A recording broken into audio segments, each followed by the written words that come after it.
Welcome to Phil Wilson Chats with Celebrities. And here's your host, Phil Wilson.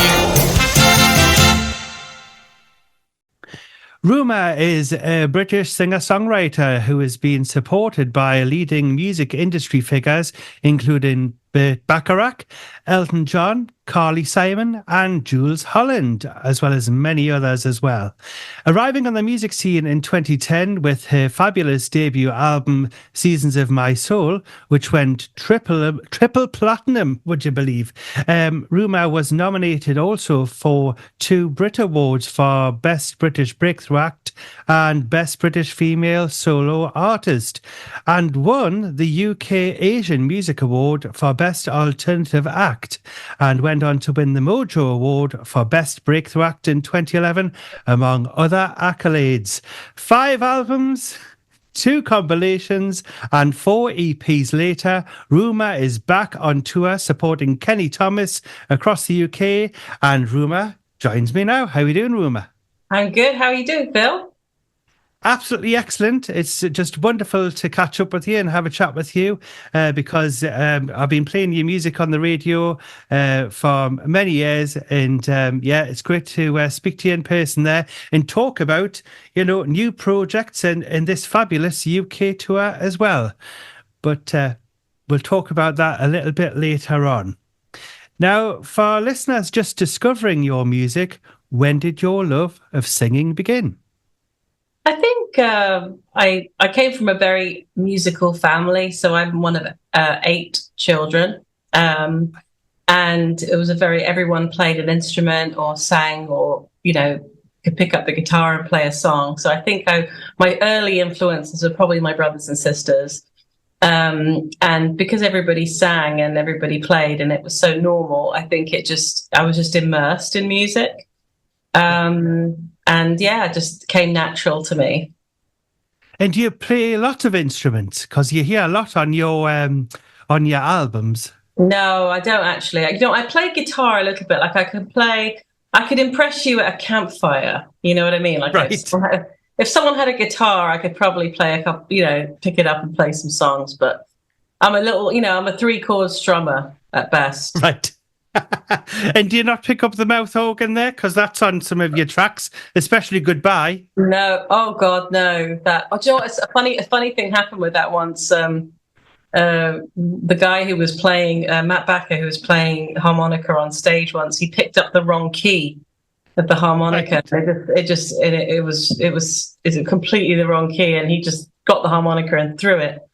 It was very funny. Very funny. But yes, maybe you can play the comb and paper like I can. The comb and paper. I'll go on now. You've said it. You've got to do it. Well, you see, I haven't got anything that I prepared earlier, unfortunately. So we'll have to do that next time when I speak to you, Rumer. Definitely, I'm going to hold you to that. Right. Okay, then. Yes, definitely. Now, who were the singers who inspired you when you were growing up? Well, I was... my first exposure to sort of, this, I suppose, great songwriting or the American songbook was through my love of Judy Garland films. I think it was around 1984, 1985, there was Judy Garland season on Channel 4. Right. And I became really into Judy Garland and then all the Judy Garland films, and then I'd record a lot of old films, old musicals, anything that was on, because back then you had to wait for it to come on. Of course you did. Yes, you had to be ready with your with your tape recorder, and you'd have to sort of lay in wait or scour through the Radio Times to find what was on and be ready for when it was on. So I used to wait for all the old films, old musicals to come on, and woe betide anyone who would record over my films, So really it was film, the medium of the movie musical, was right. Really my passion.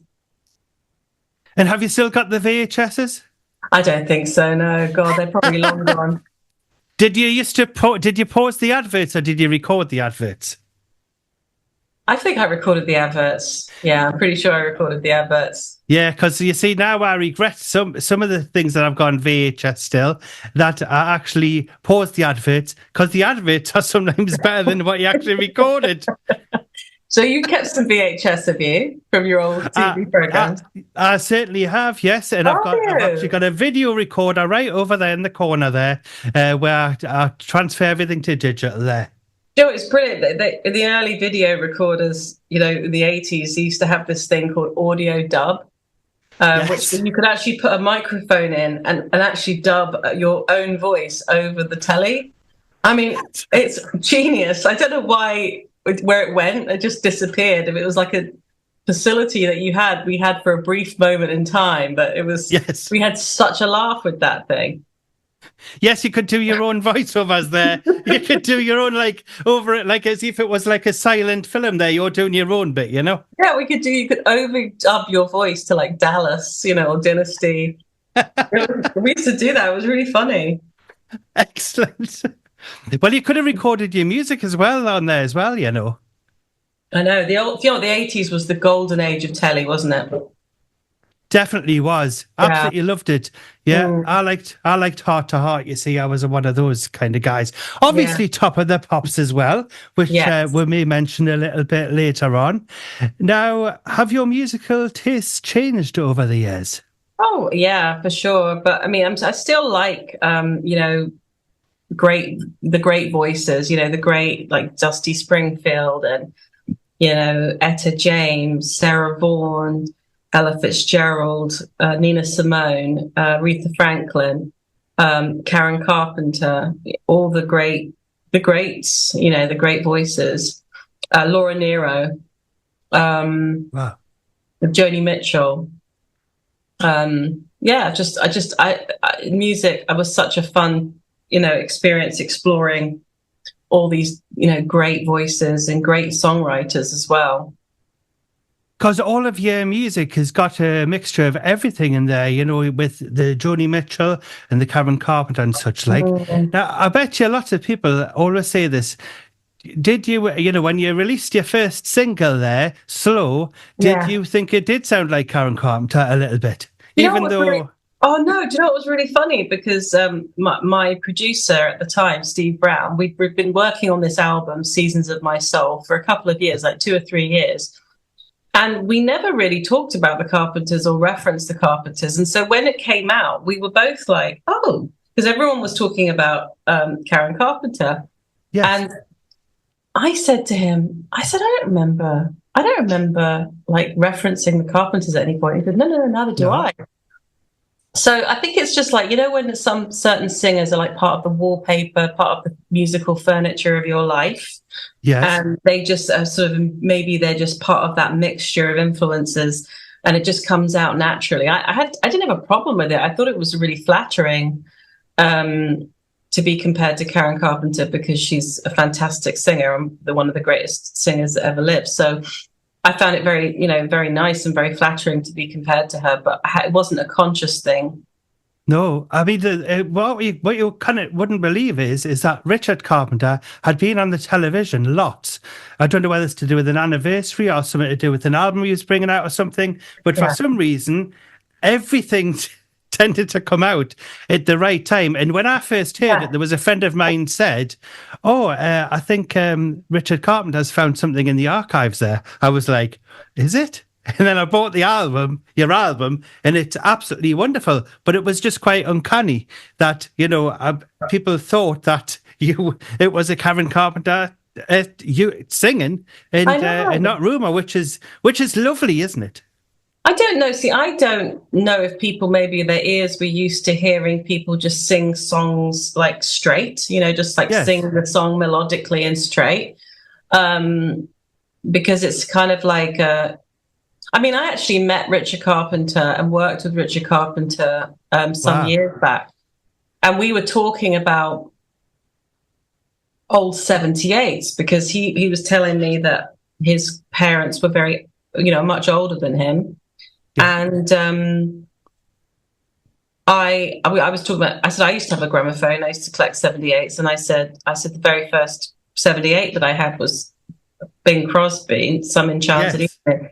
And he said, I know just the one, it's got Bally High on the B-side. And I'm like, and in that moment, I'm just thinking to myself, I think I get where people think I sound like Karen Carpenter, because I'm listening. I grew up listening to the same music, like old-timey music, basically. Yes. And so did they. And I think that we were kind of drinking from the same well, if you know what I mean. Yes. And I think maybe that's where the similarity comes from, I think. Yes, and talking about 78s, here's a one that I did prepare earlier, if you can see it.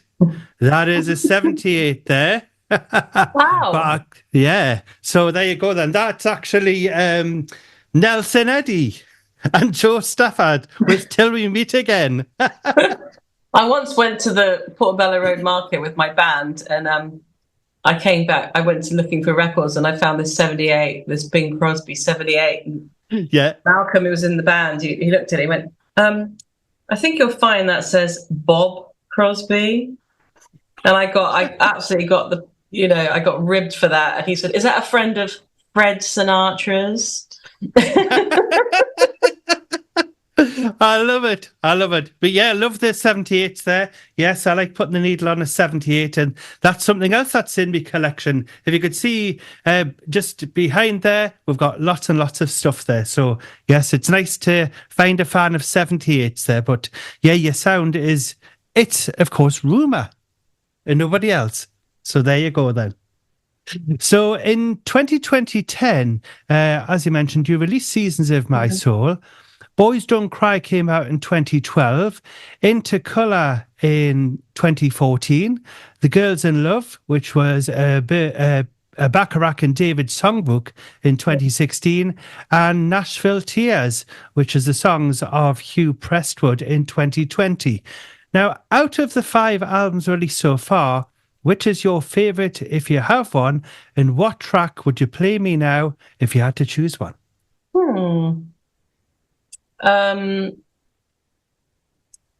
I would say my favorite is probably Nashville Tears, the songs of Hugh Prestwood. Probably because it's the most recent one, and it was just great fun to make, and I was working with some of the best musicians in Nashville. So the musicianship on it is absolutely superb. I'm just thinking, what would your listeners like? What about the song Remembers When? Remembers When. It's Right, called lovely. The Song Remembers When. The song Remembers When. Yes, we'll have to get that one out there off the CD there. Oh, no, Excellent I promised you a choice. vinyl. I promised you a vinyl, didn't I? You did, yes, you did, yes. We'll have to wait for that vinyl coming there as well, for me Vinyl Revival listeners there, with your little squiggle on there, if that's all right. I'm pleased you reminded me. Excellent. Now, the single Slow has had 3.3 million views on YouTube. Are you surprised at its popularity nearly 15 years later? Oh, my God. I didn't even know that. That's really nice. It's really nice that people like the song Slow. It's interesting because, when you put out a record, you don't really know what songs are going to connect. And that was actually a big surprise, that it was a hit, In fact, the label wanted to put it out as a free download. Wow. And I was just, I remember calling the MD at like 1 o'clock in the morning and saying, you can't, no. I said, you can't make that a free download. No. So, I had to fight a little bit for it, because I knew it was more valuable than that. Yes.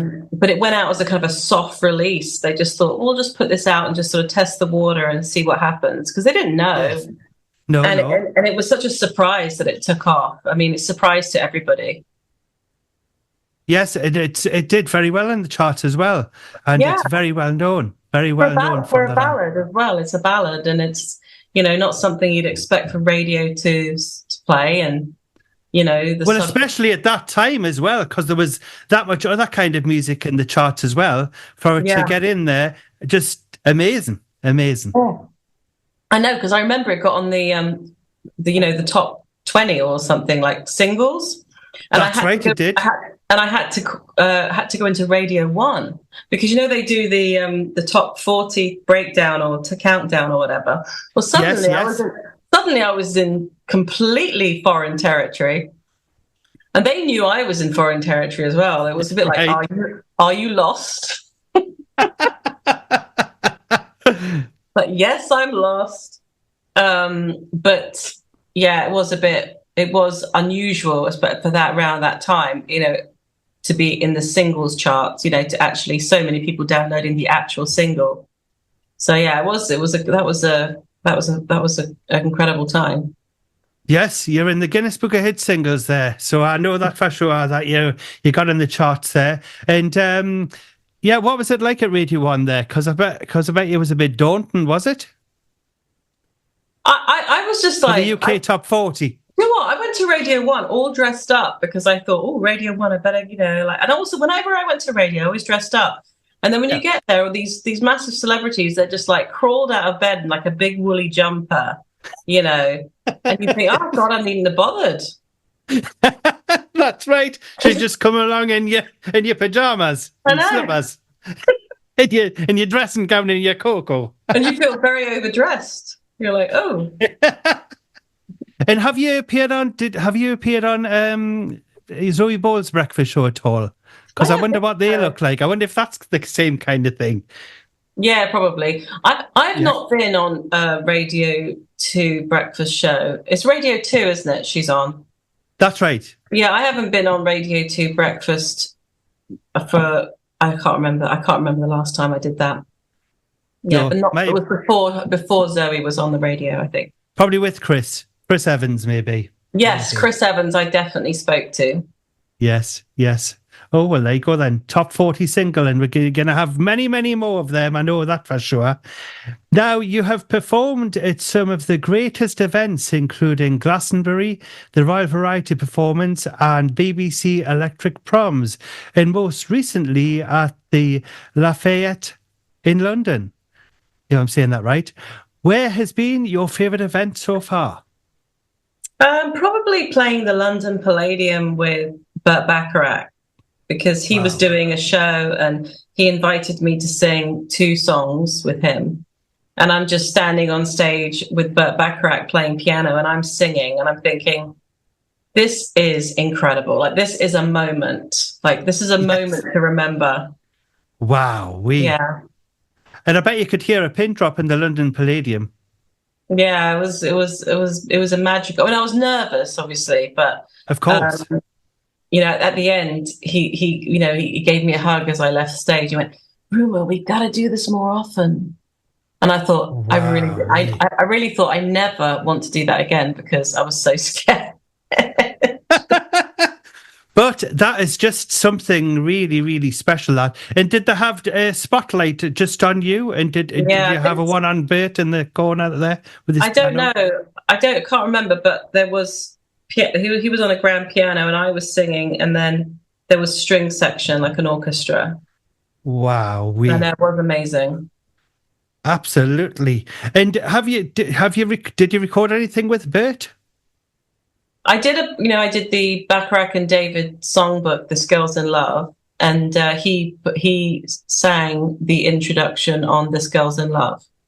Wow, yeah, so if you look up This Girl's in Love, Rumer, a Bacharach and David songbook, sorry, that's a mouthful, and then This Girl's in Love with You, he's on the beginning of that.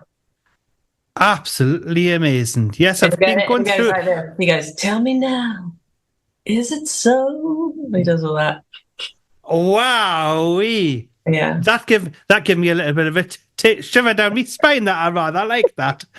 Excellent. But yes, we'll have to hunt for all of your albums, which are all on your website. So there's there's so much music out there now. It's a bit of a treasure hunt these days to find anything of mine. I think there's like 300 tracks or something on, the sites. On the Spotify's and etc. Yes. And also on the front of your website at this moment in time is got Snowbird. Oh, yes. I did that last year. Yeah, it's beautiful. That Thank I thought you. that was being given away for nothing, but then when you clicked on it, it said you had to pay for it. Oh, you can stream it too, though, Phil. Oh yes, well I've got it, and I've had Yeah. a little list to it. It's a bargain price of 69p if anybody wants it there from Amazon Music. But yeah, it's absolutely a beautiful song. There, are you a big fan of Anne Murray? Do you know what?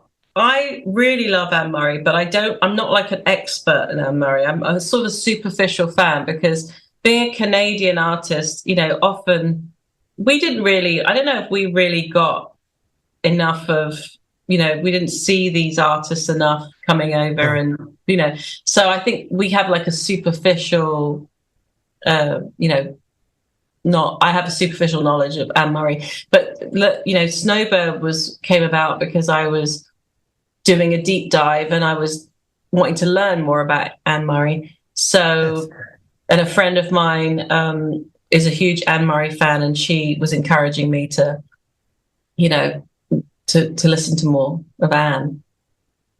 And She's a she's fab. beautiful singer, and Yeah.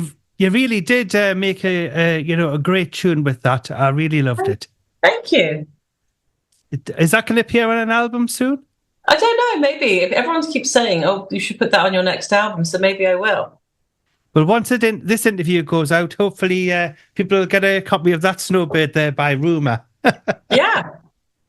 and we'll get that in the top 40.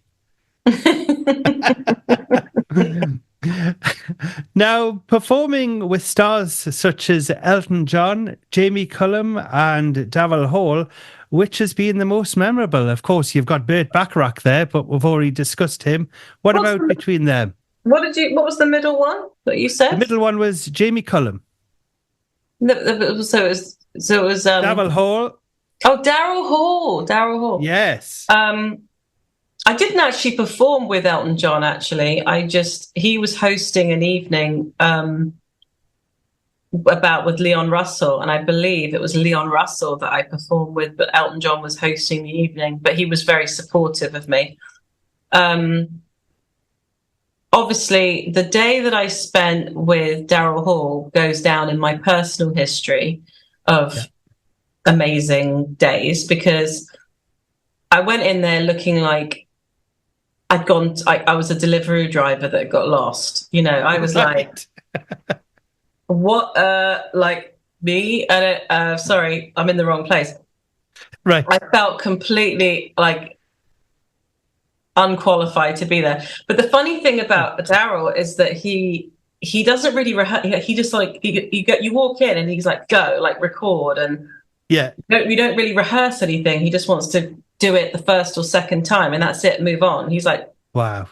and so what you're seeing on the Live from Daryl's House, and anyone listening, there's a website called livefromdarylshouse.com where it's all over YouTube. You can look up Live from Daryl's House. And then Right. Daryl Hall has all these musical guests, people coming over to his house. It could be people from, Todd Rundgren to, new people like me who at the time no one had heard of. So he had a spectrum of guests, from well-known and legendary to brand new, and it was just a brilliant day because it was just he is just amazing, to be around him physically. I wasn't expecting to feel like the power of somebody's personal power and talent. Right. So physically, like he was a magical person to be around, and he has an incredible band, and we had a really good day. We had a fantastic day, and then we drank a lot of wine, we ate a lot of food. It was kind of everything that Daryl Hall enjoys. Yes. And then at the end, when all the cameras had gone, we ended up sat on the kitchen counter playing guitars. Absolutely amazing. Absolutely amazing. So it was like one of these nights, like a great, great night. Just a great night. And you'll have got, especially when you've got a lot of things in common as well with the music and everything. And probably, he appreciated you as you appreciated him. Well, I don't know if he knew me from Adam, really, but I think another thing we had in common was that he had this lovely wife at the time who was English. So his wife was English and his stepchildren were English, who were really charming. And so he had a sort of English vibe about him. Like he had like, you know, and he's had a sympathy for, you know, I don't know, he just has a fondness for us. Yes. Sympathy, I like that. Sympathy, fondness. And, you know, that was cool. I think we were getting to know each other. He seemed to be curious about me. Didn't really know me that well, but by the end of the day, we knew each other much better. Excellent. Great memories there with Darrell Hall.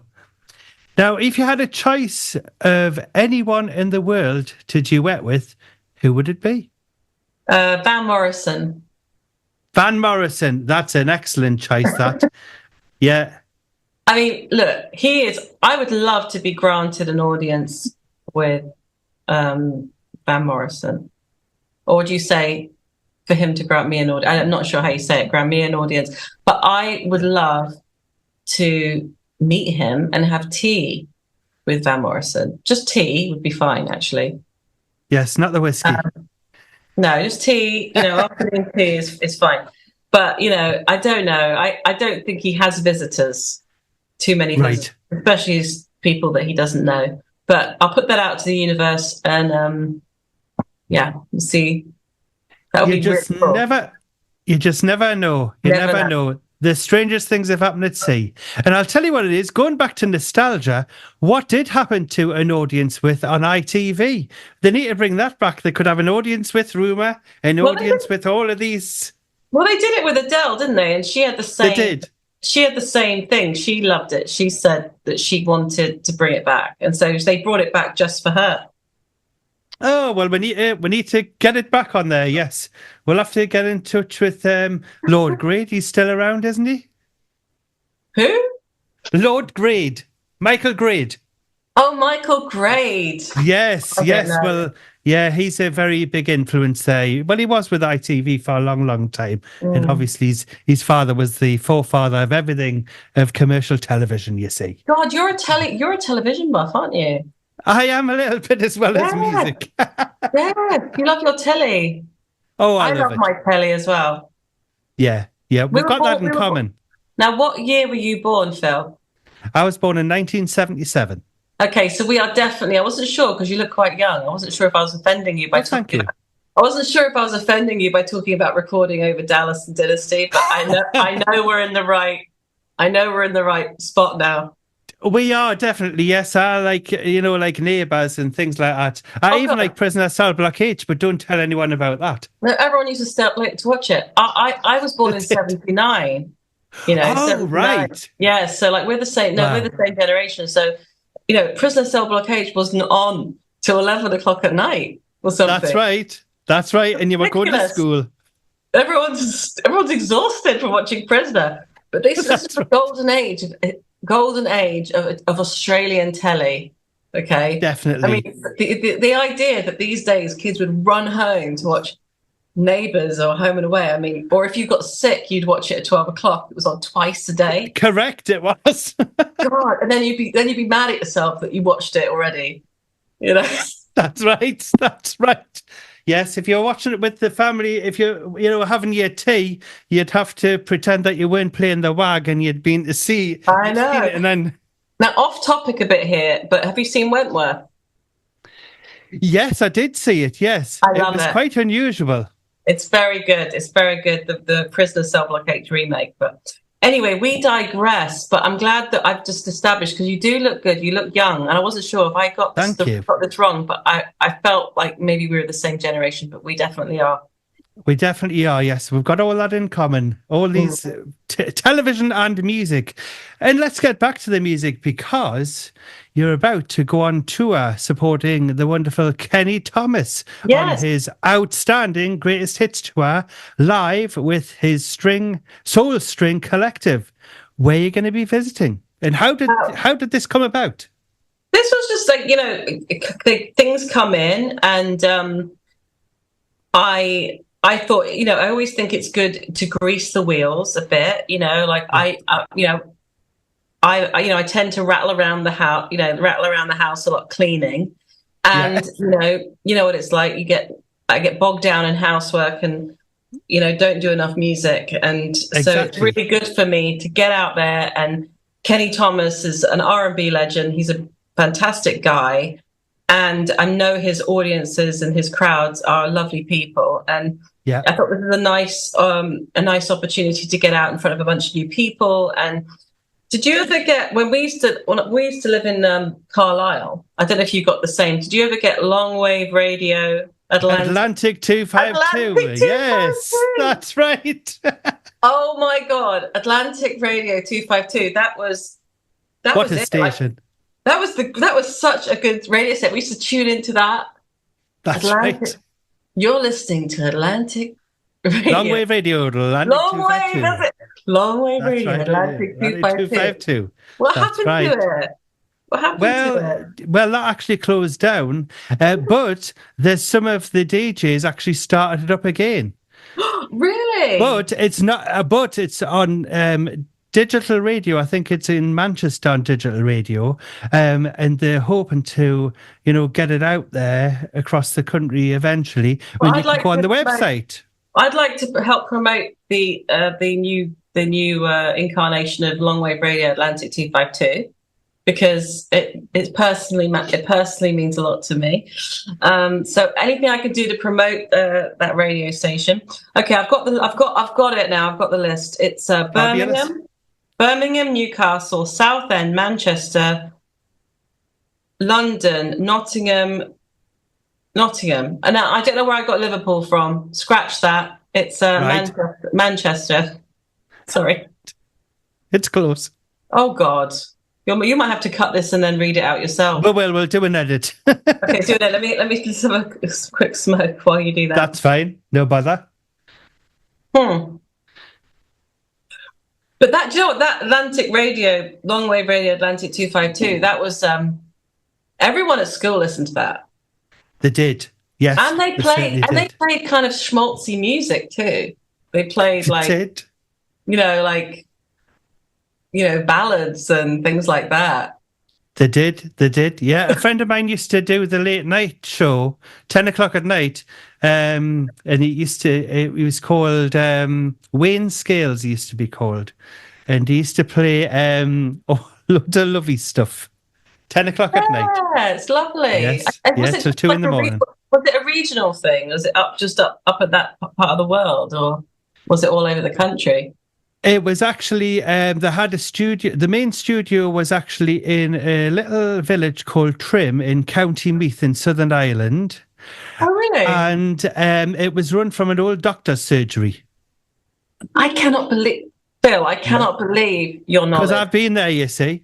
You're joking. Yes, I've been there. Yes, I was there. I did a couple of voiceovers over there because his real name was Stuart, and he was actually doing the show, and I just went along there, and I got a couple of CDs and that out of the room where the transmission room was. And are you telling me longwave radio Atlantic 252 was broadcast from a doctor's surgery in County Meath? That is correct, and the reason why they had a studio, like what they said they had a studio in London for, was to make it sound a lot more posher than it was. That is unbelievable. So the promotions that would be on like adverts that you probably can get on YouTube, and they're going, "Hi, it's Longwave Radio Atlantic 252. We're live from here, from London," and no, they weren't at all. They were in County Meath. Oh my God, Phil, this has got to be a documentary. I know a lot of people who would be really interested in this. Yeah.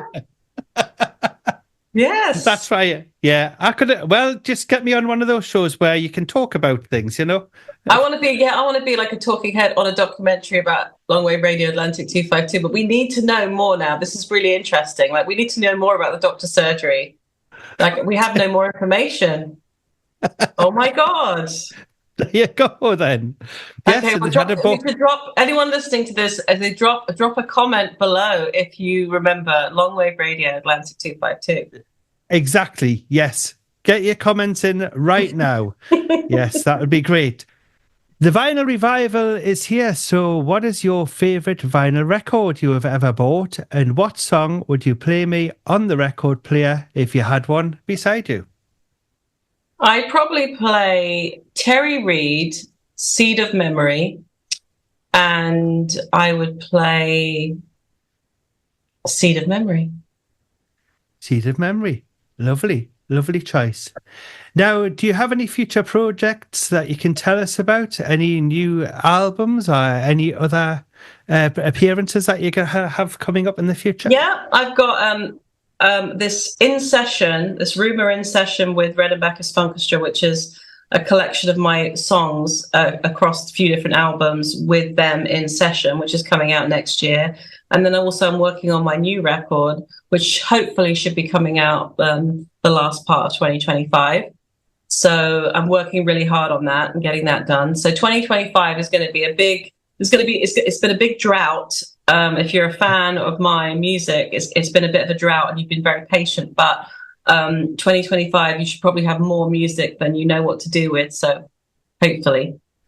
Excellent. And we really look forward to playing all your music on the radio in 2025 there, all your brand new stuff. Now, where can listeners follow you and buy your music? You can go to facebook.com/rumerofficial or www.rumer.co.uk. And just all that, the website will direct you to all the social media and stuff. Now, earlier on, we were talking about Snowbird, which is available now. Would you be able to introduce that for us, please? Yes. Hi, this is Rumer, and you're listening to Snowbird. Rumer, thank you so much for joining me on the show, and I'd like to wish you all the very best. And would you like to come on the show again, or have I frightened you away? No, I'd love to. I'm actually so interested in you've got such good knowledge of of just random things. Culture, media culture. So I'm very interested in more information that you have about radio stations gone by. Excellent. Well, thank you so much, and we'll speak to you soon.